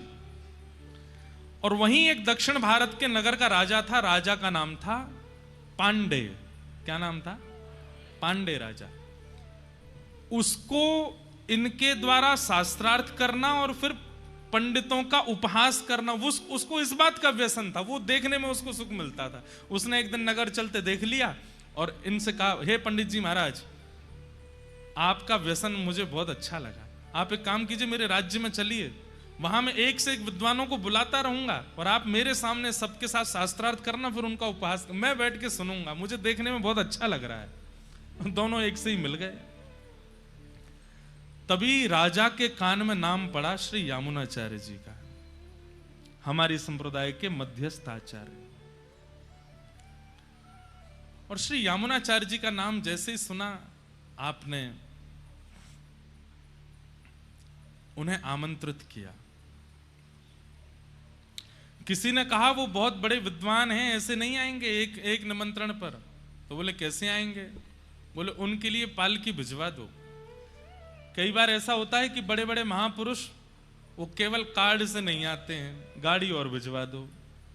बोले महाराज गाड़ी भेजी है, फल की डलिया भेजी हैं, सब व्यवस्थाएं भेजी हैं, तो आ जाते हैं आचार्य चरण। कई सावधानी से सुनिए सब लोग। तो यामुनाचार्य जी को निमंत्रण भेजा कि आप पधारिए। यामुनाचार्य जी बोले कहां जाना है? बोले दक्षिण में एक गांव है, वहां के राजा पांडे राजा ने आपको निमंत्रित किया है। सब लोग इधर देखिएगा, सुनना। और पालकी भी भेजी है, वहां कोई पंडित कोलाहल हैं, वो शास्त्रार्थ महारथी हैं, लोगों को शास्त्रार्थ में हरा देते हैं। तो कई ब्राह्मणों ने पहले ही यामुनाचार्य जी से आके उनकी शिकायत कर रखी थी। बोले एक दक्षिण में कोलाहल नाम का पंडित है, वो सबको हराता, फिर उनके उपहास और करता है, उनकी धर्म जाति माता पिता सबके नाम बिगाड़ बिगाड़ करके हंसी बनाता है। तो यामुनाचार्य जी ने पालकी के लोभ में नहीं गए, लेकिन जब पंडित का नाम सुना बोले कि इस पंडित से तो बात करनी चाहिए हमको। जैसे हमारे श्री हरिराम व्यास जी और छावारे, वो भी यही कर रहे थे, जगह जगह जा करके ब्राह्मणन को हरा रहे थे। फिर उनको समझाने कौन गए? महादेव, काशी विश्वनाथ भगवान गए और जाकर के कहा कि भैया ये विद्वान बन करके जगत उपहास करने के लिए नहीं बने हो, तुम विद्वान इसलिए बने हो कि प्रियालाल जी की सेवा करो जाकर के वृंदावन में। यहां यामुनाचार्य जी महाराज पालकी में बैठ करके कोलाहल पंडित से पांडे राजा के नगर में शास्त्रार्थ करने निकले। तो यामुनाचार्य जी की विद्वत्ता तो थी, उनके कई शिष्य आगे पीछे चल रहे थे पालकी के। अटारी पर खड़े होकर के राजा रानी दोनों देख रहे थे। कहते हैं यामुनाचार्य जी ने पालकी की पर्दे में से नेक बाहर झांका तो उनके मुखमंडल का तेज देख करके रानी इतनी प्रभावित हो गई और राजा से बोली शास्त्रार्थ बाद में होगा, मैं पहले ही बताती हूं, आज तुम्हारा अभिमानी कोलाहल पंडित हारेगा और ये हराएंगे, क्योंकि इनके मुखमंडल का जो तेज है, मुखमंडल का जो प्रताप है, उससे ये बात सिद्ध हो रही है कि ये बहुत बड़े विद्वान होंगे। तो राजा बोला बड़े बड़े विद्वान आए यहां पर, लेकिन हमारे पंडित कोलाहल के आगे सब ध्वस्त हो गए, सब नष्ट हो गए। अभी अभी देखते हैं कितना विद्वान है। रानी बोली ऐसे नहीं, आज तो आप शर्त लगा लीजिए मुझसे, यही जीतेंगे। राजा बोले अच्छा इतना विश्वास? बोले हाँ, इनके मुखमंडल का तेज अद्भुत है। राजा बोले क्या शर्त लगेगी फिर? रानी बोली अगर ये जीत गए, अगर ये हार गए तो मेरी हार मानी जाएगी, और मैं हार करके आपको वचन देती हूं, मैं पत्नी और रानी पदवी का त्याग कर दूंगी, जैसे अन्य दासियां राजभवन में रहती ऐसे रहूंगी, और जीवन भर आपके दासित्व को स्वीकार करूंगी। राजा बोले इससे हमको प्रसन्नता तो नहीं। बोले आपकी प्रसन्नता के लिए नहीं, मैं इनके लिए ये करूंगी। अगर ये हार गए तो मैं जीवन पर्यंत रानी भेष में नहीं रहूंगी, दासी बन करके रहूंगी, लेकिन अगर ये जीत गए तो आपको अपना आधा राज्य इनको देना पड़ेगा। राजा रानी के कॉन्फिडेंस को देख करके राजा भयभीत हो गए। बोले कि आप सच में इतनी बड़ी बात कह रही हैं? बोले कि हाँ, वचन दीजिए। राजा बोले मुझे भी अपने कोलाहल पंडित पर भरोसा है, वो जीतेगा। आहा, हमारे आचार्य चरण जैसे ही पहुंचे हैं, अभी तक ठाकुर जी ने स्वीकार नहीं किया इनको, अभी तक ये आचार्य नहीं बने थे, अभी तो ये सामान्य विद्वान थे बस। लेकिन ठाकुर जी क्यों प्रभावित हो गए, क्यों स्वीकार किया, उसके लिए कथा सुनना बहुत जरूरी है। जैसे ही आप पालकी से उतर के सभा में पधारे, दो आसन लगे हुए थे, एक आसन पर आप चुपचाप जाकर के बैठ गए, दूसरे आसन पर आके कोलाहल पंडित बैठा और आकर के आंखों में देखने लगा, और कभी इधर मचले कभी उधर मचले, और बोले कि देखना आज तुमको हराऊंगा मैं, और तुमको देखना हराऊंगा। यामुनाचार्य जी शांत मुद्रा में बैठे रहे। बोले एक बात बताओ, किस विषय पे शास्त्रार्थ करोगे? पुनर्जन्म होगा ही नहीं फिर किसी का।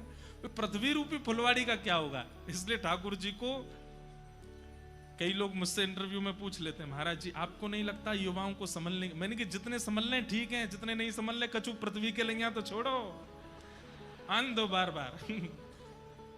ठाकुर जी को चिंता हो गई।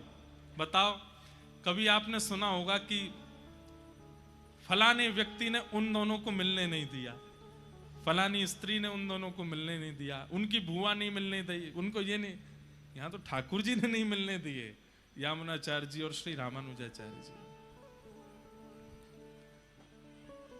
प्रसंग तो बाद में आना है, लेकिन मैं अभी सुना देता हूं। यामुनाचार्य जी का प्रसंग है।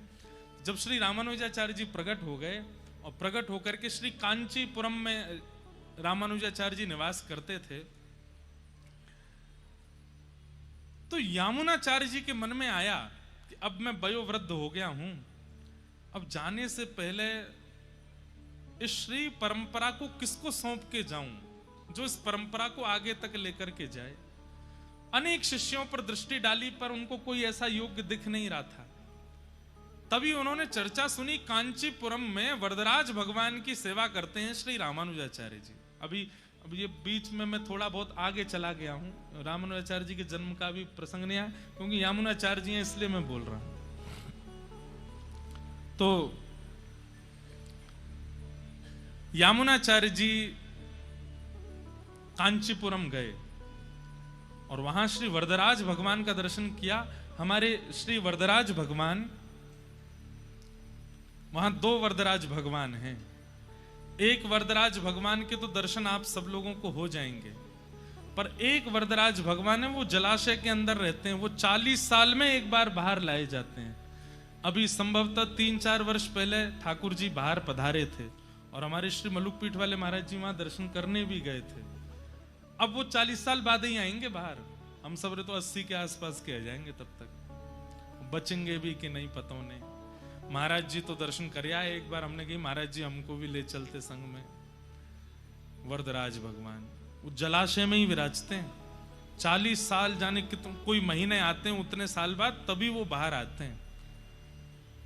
तो उनकी सेवा में श्री रामानुजाचार्य जी थे। तो वहां कांचीपुरम में यामुनाचार्य जी दर्शन करने गए, तो जब रामानुजाचार्य जी को उन्होंने देखा, रामानुजाचार्य जी कौन है? शेषावतार, शेषनाग के अवतार। साक्षात शेषनाग त्रेता में लक्ष्मण बन करके आए, द्वापर में बलराम बन करके आए और श्री कलिकाल में रामानुजाचार्य बन करके आए।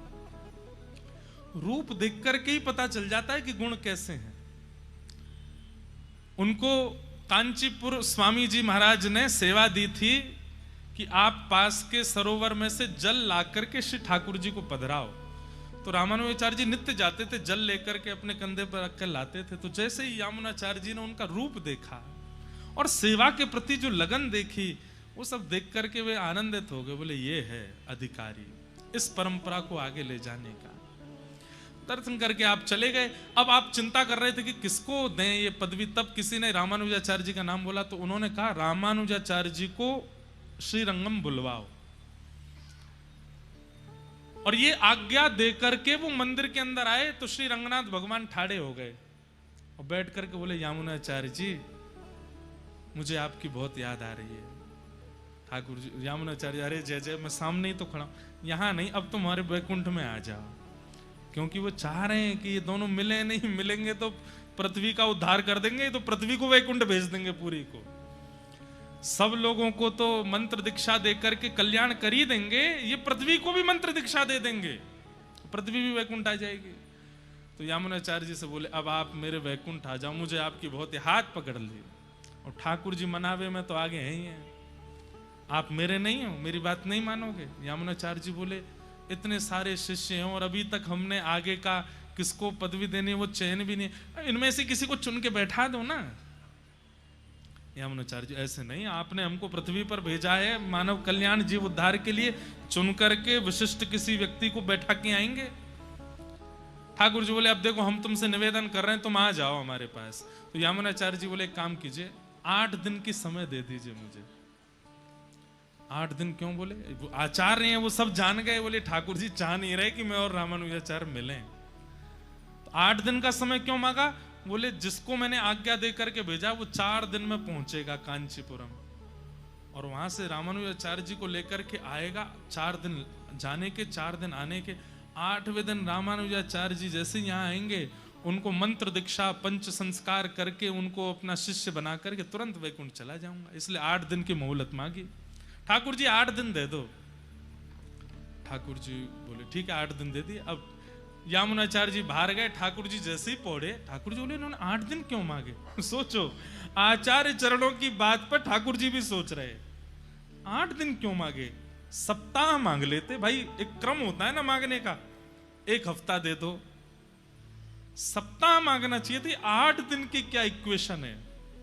तब विचार करके उन्होंने नेत्र बंद करके ध्यान लगाया, यामुनाचार्य जी के हृदय में क्या चल रहा है। तो पता, ओहो 4 दिन में शिष्य पहुंचेगा, रामानुजाचार्य जी को लेके आ जाएगा, ये तुरंत उनको दीक्षा देंगे और दीक्षा देते ही वैकुंठ आएंगे। अब ठाकुर जी दोबारा तो बुला नहीं सकते यामुनाचार्य जी को, नहीं तो संशय हो जाएगा ठाकुर जी क्यों जिद कर रहे हैं इतने। रामानुजाचार्य जी को जैसे ही पता चला कि श्री यामुनाचार्य जी ने आपको बुलाया है, तुरंत उसी समय चल दिए। बोले मैं तैयार, मैं तो उनको गुरु मानता हूं और मेरी बहुत इच्छा है कि मैं उन्हीं से ही गुरु दीक्षा ग्रहण करूं, वैष्णव दीक्षा पाऊं। रामानुजाचार्य जी आ रहे थे और जैसे ही श्रीरंगम पहुंचे, यामुनाचार्य जी के सन्मुख आने ही वाले थे, उससे पहले ही ठाकुर जी ने यामुनाचार्य जी को भगवत धाम बुला लिया। लेकिन यामुनाचार्य जी इतने विद्वान हैं, वो जब पधारे तो ऐसे पधारे, 3 उंगली बंद करके बैठे, ऐसे उनकी मुद्रा थी। जब उनका शब्द देखा, रामानुजाचार्य जी बहुत रोए, चरण पकड़ पकड़ के खूब व्याकुल हुए, मूर्छित हो गए, मूर्छा टूटी। उन्होंने कहा दर्शन तो कर लो। बोले मुझे इनसे दीक्षा लेनी थी, ये मेरे आचार्य, मेरे गुरु हैं। बोले अब कोई बात नहीं, अब दर्शन करो। तो आपने सर्वांगीण अंग का दर्शन किया, और जैसे ही आपने 3 मुट्ठी बंद देखी, तब रामानुजाचार्य जी बोले इनको पता था कि ठाकुर जी हम दोनों को मिलने नहीं देंगे, इसलिए कुछ संकेत करके गए हैं। तो रामानुजाचार्य जी ने उसी समय यामुनाचार्य जी के श्री स्वरूप के सामने घोषणा की, अब से मैं नित्य कांचीपुर के स्वामी जी महाराज का सत्संग करूंगा, उनका सत्संग नित्य किया करूंगा। ये बात जैसे बोली तो 1 मुट्ठी की उंगली खुल गई। दूसरी बात आपने कही कि अद्वैत वेदांत के प्रकांड पंडित श्री यादव प्रकाश जी, उनसे मैं भाव श्रवण करूंगा। इतने में ही आपकी दूसरी उंगली भी खुल गई। विशिष्टाद्वैत सिद्धांत का प्रतिपालन करते हुए पूरे विश्व में मैं श्री वैष्णव परंपरा को व्यवस्थित करूंगा, ये कहते ही आपकी तीसरी उंगली भी खुल गई।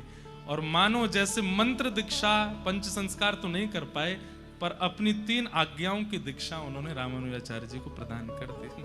ठाकुर जी यूं ही खड़े रह गए, बोले ये कितने अद्भुत हैं कि 9 मिलते हुए भी मिल लिए दोनों। अब रामानुजाचार्य जी बोले कि उतना कल्याण तो नहीं कर पाऊंगा मैं जितना इनके रहते रहते कर पाता, क्योंकि अगर इनके रहते करते तो फिर पृथ्वी में हम लोग तो होते ही नहीं, हमारे पूर्वज ही प्रस्थान कर गए होते, सब विश्राम हो गया होता। लेकिन ठाकुर जी की इच्छा, फिर भी यामुनाचार्य जी जाते जाते 3 आज्ञा दे गए, और वो आज्ञा रख करके गए। ये तो बात एक विशिष्ट, पर रामानुजाचार्य जी समझ गए ये कितनी विशिष्ट बात है।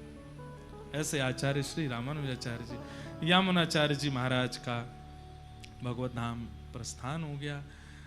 उसके बाद फिर रामानुजाचार्य जी नाराज हो गए रंगनाथ भगवान से, और दूर से देख के बोले आपने मेरे गुरुदेव से मुझे दीक्षा नहीं होनी थी, अब मैं आपके दर्शन करने नहीं आऊंगा। ठाकुर जी बोले रामानुज तुम कैसे समझोगे, आपकी आज्ञा से ही तो आए हैं हम लोग आचार्य रूप धारण करके मानव कल्याण, फिर भी आप हमको मिलने नहीं दिए। ठाकुर जी बोले तुम दोनों मिलते तो फिर सबका कल्याण हो जाता, ये संसार प्रकृति आगे कैसे बढ़ती, इस पृथ्वी का चलायमान होना भी तो आवश्यक है, इसलिए मिलन नहीं होने दिया। रामानुजाचार्य जी महाराज बोले अब आपकी जैसी इच्छा। अब यहाँ तो रामानुजाचार्य चले गए, अब हम रामानुजाचार्य जी के प्रादुर्भाव की सूक्ष्म कथा सुन के और फिर कथा को विश्राम देंगे।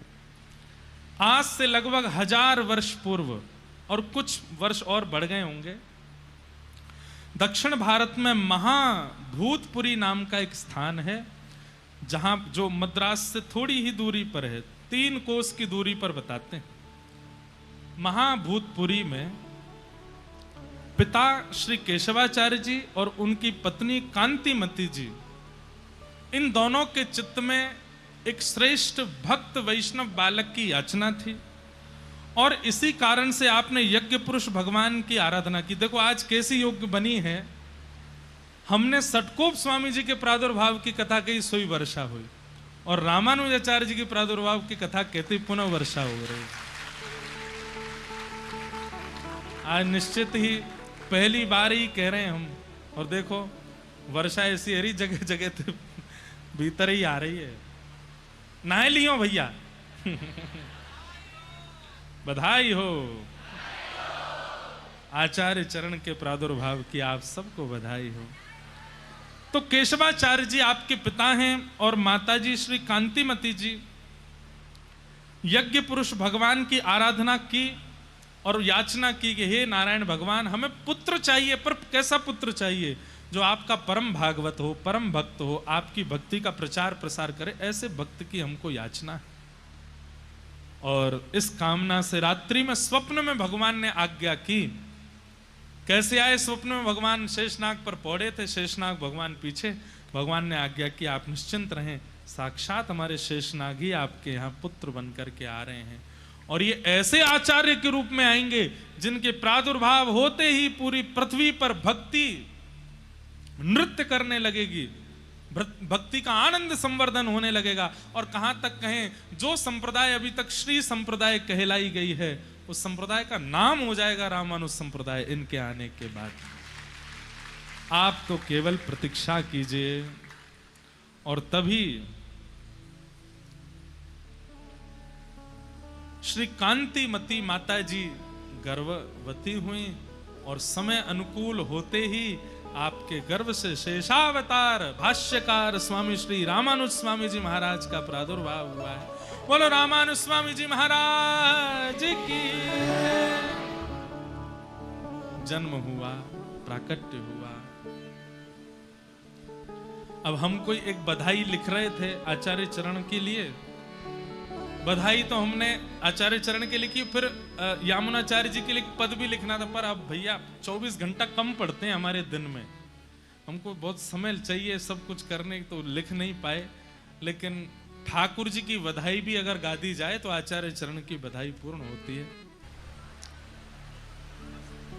रामानुजाचार्य जी का प्रादुर्भाव हुआ। सब संप्रदायों की भावनाएं कुछ कुछ अलग हैं। हमारे श्री संप्रदाय में विशेष रूप से 2 संप्रदायों का नाम प्रमुख रूप से आता है, एक श्री रामानुज संप्रदाय, दूसरी श्री रामानंद संप्रदाय। ये श्री संप्रदाय के अंतर्गत 2 परंपराएं हैं। कई भावनाएं हमारी दोनों संप्रदायों में मिलती भी हैं। रामानंद और रामानुज संप्रदाय में कई भावना मिल, तिलक भी कभी कभी एक सा लगता है और सिद्धांत भी एक ही है, कई भाव एक से, पर कई परंपराओं के नियम कुछ अलग हैं। और कई बार कई लोग दूसरी परंपरा में होने के कारण अन्य परंपराओं की कभी कभी बात कर देते हैं। आपके यहाँ ऐसे कैसे हो जाता, हमारे गुरुजी तो मना करते हैं, हमारे यहाँ तो ऐसे। अब सबसे बड़ा प्रमाण एकादशी का, हमारे व्रज वृंदावन में हरिदासी हरिवंशी परंपरा में एकादशी मानते ही नहीं है, वहां एकादशी होती नहीं, चकाचक और ज्यादा और पाते हैं। क्यों? वो कहते हैं हमारे ठाकुर जी तो नित्य पाते हैं, उनको एकादशी क्या है। हरिदास परंपरा में तो ग्रहण भी नहीं मानते, वहां तो ग्रहण का भी कोई विधान नहीं है, वहां पर उसके लिए भी भावना बड़ी शुद्ध रखते हैं। तो उनको दोष लगेगा भी नहीं, क्योंकि उनकी परंपरा ऐसी है। ऐसी एक विषय हमारे सन्मुख आया तो जितने श्री वैष्णव हैं उन लोगों के लिए इस बात को हम बस कह रहे हैं, किसी अन्य परंपरा के खंडन से बिल्कुल नहीं कह रहे हैं। एक भाव ऐसे आया कि महाराज जी, दीक्षा का भी एक नियम होता है कि वो मुहूर्त, कल्प और समय देख करके लेनी चाहिए, पर हमारी श्री वैष्णव परंपरा में ऐसा नियम नहीं है। क्यों नहीं है, उसकी बात सुनो। रामानुजाचार्य जी महाराज कहते हैं, संसारी जितनी भी क्रियाएं हैं उनको करने से आपको लाभ मिलेगा, उसके लिए आपको मुहूर्त देखना चाहिए। जैसे घर गृह प्रवेश करना है, उसके लिए मुहूर्त देखिए। मुहूर्त देख करके, नक्षत्र देख करके, ब्राह्मणों से पूछ के, संतों से पूछ के तब जाओ। क्यों भाई, जीवन भर उस घर में रहना है, सुख दुख सब उस घर से ही मिलने वाले हैं, तो उसका मुहूर्त देख के जाओ। विवाह करना है, मुहूर्त देख करके करो। कुछ नया काम शुरू करना है, मुहूर्त देख करके करो। आदि आदि ये सब मुहूर्त की बातें हैं। पर रामानुजाचार्य जी कहते हैं, ठाकुर जी की शरणागति के लिए मुहूर्त, आप मुहूर्त देखने बैठे, मुहूर्त कब का निकला? बोले 4 दिन बाद आपका मुहूर्त है, और 4 मिनट बाद ही प्राण चले गए, तो फिर क्या करोगे? रामानुजाचार्य जी महाराज को जब दीक्षा नहीं मिल रही थी तो अपने गुरुदेव से जाकर के इन्होंने कहा कि आप मुझे दीक्षा क्यों नहीं दे रहे हैं, आप दिन ब दिन टाल क्यों रहे हैं, कल देंगे, परसों देंगे, 1 महीना बाद देंगे। तो इनके आचार्य चरण बोले, अच्छा ठीक है, तुमको इतनी तत्परता है, कल सुबह दे देंगे, अभी रात के 12 बज रहे हैं, सुबह नहा धो के स्नान ध्यान करके दे देंगे। तब रामानुजाचार्य जी कहते हैं, बोले भगवान, भगवत शरणागति के लिए कोई नियम नहीं होता, भगवत शरणागति के लिए कोई नक्षत्र मुहूर्त नहीं होता। वो तो जिस समय चित्त में भाव आ जाए कि मुझे शरणागति चाहिए, उसी समय सबसे अच्छा मुहूर्त है, और आपको दीक्षा देनी चाहिए और मुझे लेनी चाहिए। अब हाँ, ये बात अलग है कि वही बात आज हम उनकी गजल गा रहे थे ना, मेरा काम है प्रस्तुत करना, मेरा काम है निवेदन करना, गुरु का काम है स्वीकार अस्वीकार करना। इसलिए हमारी रामानुजी वैष्णवी परंपरा में नियम है, जब चित्त वृत्ति हो जाए, आचार्य चरण से हमको शरणागति चाहिए, तो फिर उस शरणागति को लेने के लिए वही समय सबसे श्रेष्ठ है जिस समय चित्त में भावना प्रकट हो जाए। आपने सोच लिया गोविंद देव जी कब जाएंगे, कल सुबह मंगला करने जाएंगे, अरे अबही मन हेरो तो अबही भागो, रात में प्राण चले गए तो सुबह दर्शन ही नहीं कर पाओगे। इसलिए भैया, संसारी विधानों में आप नियमों का पालन कीजिए, पर भगवत शरणागति में, उसमें तो जब इच्छा हो जाए कि बस अब शरण लेनी है, शरणागति कर लो। उसके लिए फिर विधान देखने की आवश्यकता हमारी श्री वैष्णव परंपरा में नहीं है। अन्य संप्रदायों में हो तो उनकी भावनाओं को सम्मान कीजिएगा, वहां की परंपराओं का पालन कीजिएगा, पर हमारी परंपरा में आचार्य चरण की आज्ञा है, जब इच्छा हो बस गुरु के सामने प्रस्तुत हो जाओ। अब गुरु की इच्छा पे छोड़ो, वो जब चाहे तब देंगे, ऐसी भावना। रामानुजाचार्य जी का प्रादुर्भाव हुआ, 16 वर्ष की आयु में आपने विवाह कर लिया। 16 वर्ष की आयु में आपका तेज मांबा नाम की एक सुंदर प्रवीण कन्या के साथ में आपका विवाह हुआ। कुछ वर्ष बाद आपके पूज्य पिताजी महाराज का भगवत धाम गमन हो गया। तब अपनी माताजी को और अपनी पत्नी को लेकर के आप श्री कांचीपुरम चले गए, और वहां जाने के 2 कारण थे। एक तो कांचीपुर स्वामी जी का सत्संग करना है, और दूसरा आपका था कि अद्वैत वेदांत के प्रकांड पंडित श्री यादव प्रकाश जी से ब्रह्म सूत्र का ज्ञान लेना। इन 2 कारणों से आप कांचीपुरम चले गए। और वहां जाकर के श्री रामानुजाचार्य जी की कैसी कैसी लीलाएं हुई हैं, उन सबको हम कल श्रवण करेंगे।